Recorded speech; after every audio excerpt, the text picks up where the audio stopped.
This happened in the summer, and I believe I was about 12 at the time. I was staying in a hotel in a fairly large city with my mom and my younger brother. We were visiting other extended family, but chose not to stay in their house. My brother is younger than me by a decent amount, so I was usually told to keep an eye on him on the day we arrived. My mom told me to do just that while she checked us in and received our room card. So my brother and I sat down on a couch in the lobby and relaxed a little bit. While we were sitting, a man in about his mid-40s walked into the hotel. The couch was facing the hotel doors, so I got a good look at him. I remember that he was very average looking. Describing his features in detail could generate several different images. The guy comes in and sits on the couch opposite ours. I didn't think anything of it until I realized that he didn't go up to the counter first. He just came in and sat down. It made me feel a little uncomfortable. Maybe I was being a bit paranoid, but I thought he might have followed us in. Thankfully, my mom called us over and told us that her room was ready. We left the lobby and went to our room shortly afterwards. We left the hotel to go meet family. I forgot about the man for the rest of the day. We returned at about 7 o'clock. And my mom told us that we could go swimming in the hotel pool. We all went to our room, changed, and went to the pool. A few minutes after we got into the water, the same man from before walked in and sat down. He was wearing jeans and a sweater, so he definitely wasn't going swimming again. We didn't think much of it until I could see that my mom was visibly worried. She pointed him out to me, and she said that if he didn't leave within 5 minutes, we needed to go back to our rooms. 5 minutes passed, and he was still there. So we got our things and left. By then, it was close to 8 o'clock. We had brought a rented movie to watch, so we planned to watch that and go straight to bed. I noticed that my mom was a little on edge because of the man who had been watching us, and I got a little more worried myself too. Halfway through the movie, my mom got up to get into the shower while she was in there. Someone knocked on the door and said, "Housekeeping." I thought it was weird that the cleaning staff would come this late, but we needed another towel. So I answered the door. I wish I hadn't been so stupid. It was the same creepy man. He gave me a smile in a little wave. I just stood there, kind of motionless. My mind automatically went to the worst possible situation: kidnapping, rape, torture, etc. I heard the water in the shower turn off. He stood there as well for a moment, and then he spoke.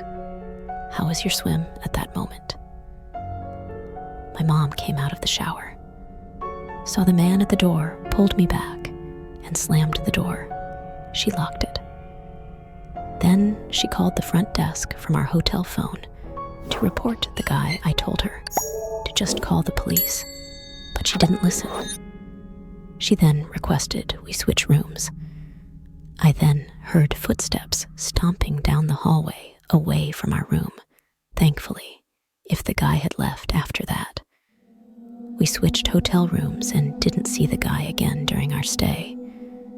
Have you ever gotten an uneasy feeling staying in a hotel room, especially by yourself? Likely not. And I also doubt you've ever been in a hotel room by yourself. But when I was a kid, I always got scared sleeping in hotel rooms. I would always keep looking back at the dark corners of the room every 20 seconds, thinking there would be somebody standing there. My fear not only drove me crazy, it drove my parents crazy, as I would always insist that I would sleep between them until I was around 9 or 10 years old anyway.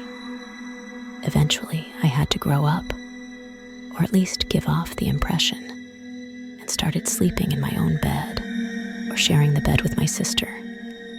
Now, I'm 24 years old, living on my own, and have to take a lot of business-related trips for my job on one particular out-of-town trip. I was staying at a Comfort Inn in North Carolina, with all the expenses paid by my job. Of course, I was in the area for a meeting with an office in a different town. And Inn was my home for the night.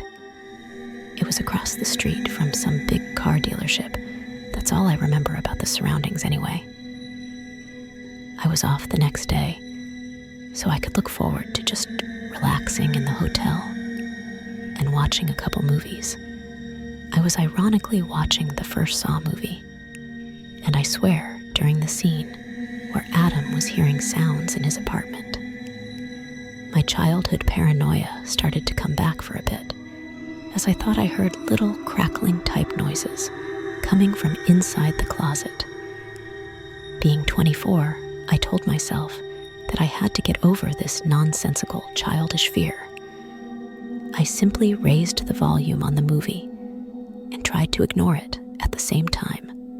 I popped 2 sleeping pills into my mouth so that I'd be wiped out by the time the movie was over. Eventually, I flipped off the TV and rolled over onto my side to finally get some shut-eye. That was when the crackling noises became apparent again. It wasn't constant or anything. It was just like once every minute or so, I'd hear this crackling type noise that I just can't describe coming from the closet. It wasn't happening too frequently to really bother me, and the sleeping pills were knocking me out at that point.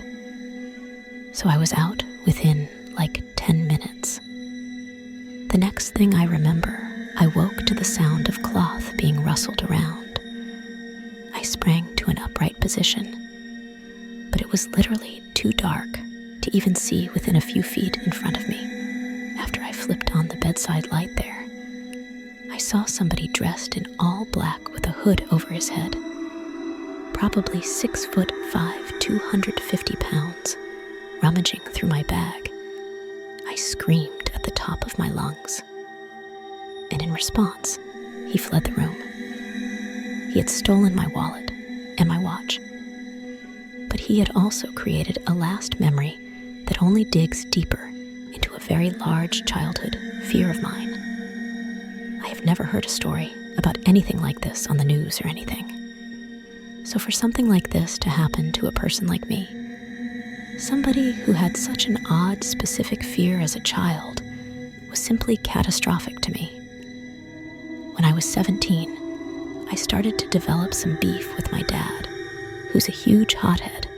Tensions would grow worse through the years, and it got to the point that I would commonly have to leave for the night after getting into huge fights with my dad about personal things that I won't talk about.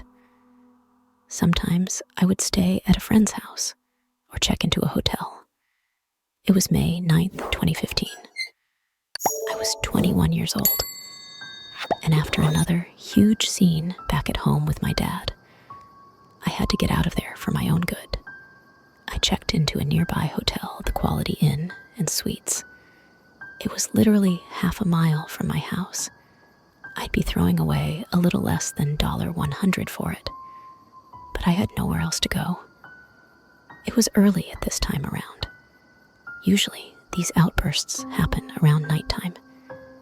It was like 4 o'clock, so I decided to just hang out by the outdoor pool and clear my head. It was funny. I was the only one around in this hotel. The pool was empty. The hallways were empty. Even the lobby was empty, except for, of course, the desk worker. Then again, it was only May, and it wasn't like we lived in some huge vacation destination of a town. My room was in the middle of the hall, on the 2nd floor.